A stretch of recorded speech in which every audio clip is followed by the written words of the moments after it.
All right, let's just get right into it. Because honestly, if you told me the army could still be this backwards in the 21st century, I'd have laughed in your face. But that was before I watched them try to ground Lieutenant Karavas for something as small and as powerful as a tattoo inked on her trachea. Yeah, you heard that right, a tattoo. Not drugs, not insubordination, just a damn bee under her collarbone. But that morning, standing in the hangar with the rotor wash of Apaches slapping at her boots and the colonel glaring at her like she was a grenade about to go off, she knew it wasn't about ink. It was about being told her whole life that women don't belong up there in the cockpit, not when things get real, not when the sky starts burning. You know what I mean? That old, not you routine. Let me back up a sec, because Karavas, she didn't come out of nowhere. She grew up with jet fuel in her veins, her dad a legend who flew Apache gunships until the day his name was etched on a granite wall somewhere in the desert. Folks on the base said she had his eyes, his stubborn streak, but all she ever wanted was to fly for herself, not to chase some ghost or prove she was anything special. But the army, man, the army's got a long memory, and those old-timers running the show? They've got even longer grudges. Every time Kara laced up her boots, it was like she had to prove herself from zero again and again. Like sweat and scars just didn't count for anything if you were the wrong gender. So here's where it really hits. The order comes down. Lieutenant Voss is reassigned to ground ops. No warning, no explanation, just cold bureaucracy and a look from the colonel like she should have seen it coming. Kara, she's not the type to go quietly. She barges into the colonel's office, full of the kind of fire that makes you clench your jaw, and asks straight up, with all due respect, "Sir, why?" The colonel doesn't even blink. Just tells her, "Because I don't trust a woman to keep her head under fire." Like she hasn't spent her whole life training for the chaos, the noise, the split-second decisions that decide who comes home and who doesn't. Yeah, that happened. Kara tried everything, filed complaints, fought the paperwork, worked harder than everyone else, but you can't outlie a wall of prejudice that's built into the system. So, the world turns, the base hums along, and folks whisper in the mess hall that maybe Voss just wasn't tough enough. But the universe has a way of testing its own rules, right?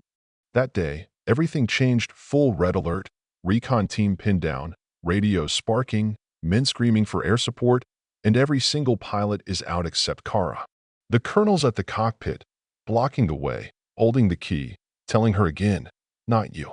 And then he sees it, the tattoo, peeking from her collar as she squares up to him, this tiny bee inked in black, with one word beneath it, "Rise." And here comes the twist. This isn't just any old tattoo.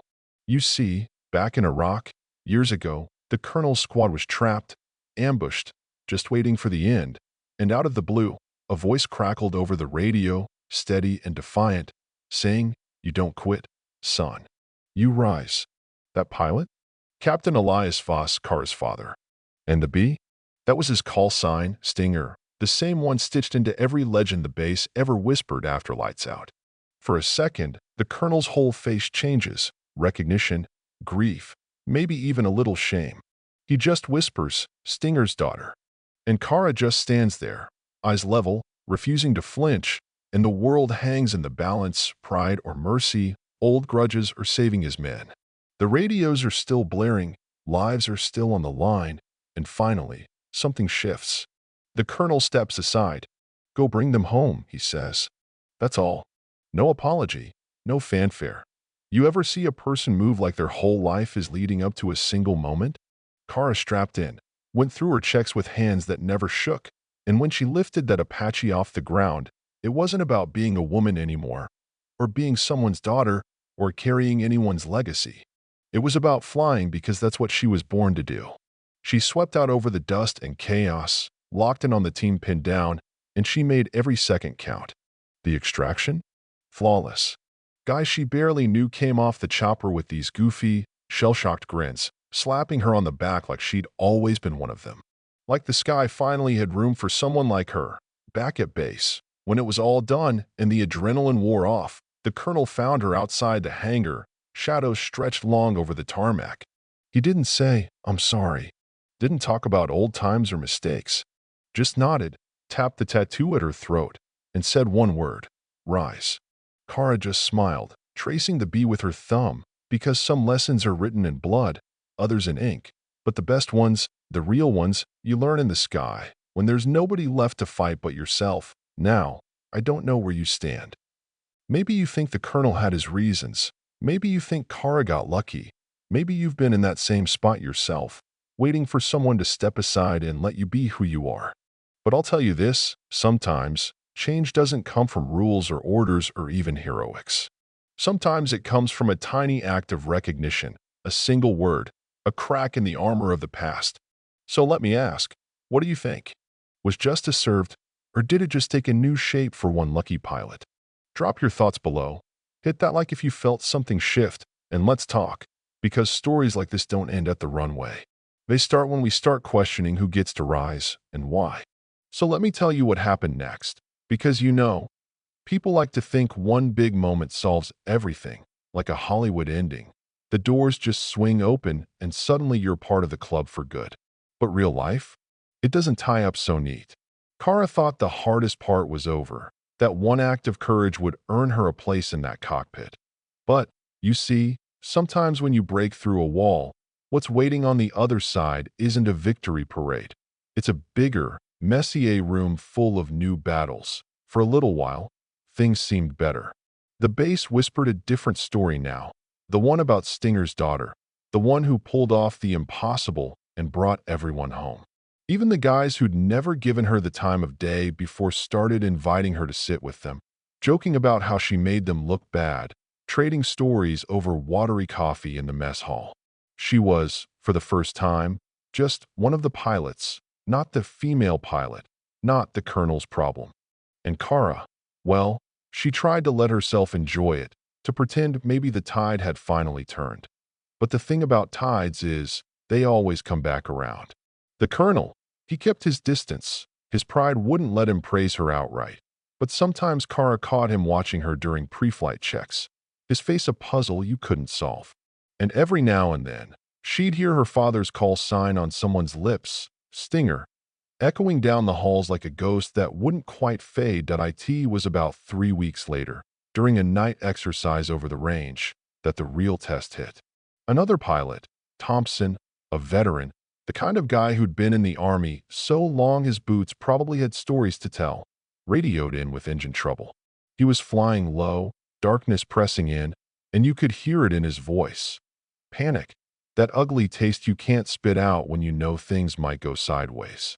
Kara was running support with her bird on standby, and something in her gut just said, go. She requested permission to break formation, but the voice that answered wasn't the colonel. It was Major Samuels, new to the base, by the book. Negative, Lieutenant Voss. Maintain your position. Kara hesitated. She looked out at the black horizon, listened to Thompson's ragged breathing, and she knew, deep down, if she waited, there might not be anyone to save. Sometimes, you gotta trust your gut, even if it means stepping over another line. You know what I mean? There are moments when you either act, or you have to live with the fact that you didn't. Kara hit the throttle and peeled away from formation, cutting through the dark, eyes locked on Thompson's flickering signal. The radios crackled with protests, but she tuned them out. Just her and the sound of her own heart, racing. She found him low over the riverbed, one engine sputtering, the ground coming up way too fast. Hold on, Thompson, she called, voice steady as she could make it. Follow my lead. Bring her up, you've got this. Maybe it was her dad talking through her, or maybe it was just years of watching, learning, refusing to quit. But somehow, between them, they coaxed Thompson's bird back up, limping, but flying. When they landed, the whole hangar was buzzing. Major Samuels was furious, protocol broken, direct orders ignored. There was talk of disciplinary action, even stripping her of her wings. For a moment, it felt like déjà vu, all that old resistance, all the reasons why people like Kara get told no 1,000 times. But this time, something different happened. Thompson, never a man of many words, stood up in front of the whole command staff and said, if not for Lieutenant Voss, I'd be a memory by now. You want to punish someone for saving a brother? You go right ahead. One by one, pilots started nodding, and before long, Even the grumpiest, most old-school guys were grumbling that maybe guts matter more than rules. The colonel watched all this from the back of the room, arms crossed, his face unreadable. After the meeting, he found Kara out by the flight line, the two of them alone under the humming lights. He didn't say much, just handed her a faded patch, Stinger's call sign stitched into it, the edges worn smooth from years of wear. "Your father would have done the same," he said, soft as I'd ever heard him. "Hell, maybe better." Kara took the patch, closed her hand around it, and for a second, all the weight, all the old wounds and battles, they felt a little lighter. She realized then, respect isn't something you win once and for all. It's something you have to earn over and over, with every decision, every flight, every time you put your neck on the line for someone else. So, was it perfect? No. Did all the old attitudes vanish overnight? Absolutely not. But from that day forward, the hangar felt just a little different. New pilots coming in started seeing Kara as the standard, not the exception. The B tattoo became a kind of legend on its own, a quiet promise that you rise, no matter who's watching, no matter what the rules say. And let me ask you, honestly, where do you draw the line between following orders and doing what's right? If you were in Kara's boots, would you have risked it all for a friend, or played it safe and stayed invisible?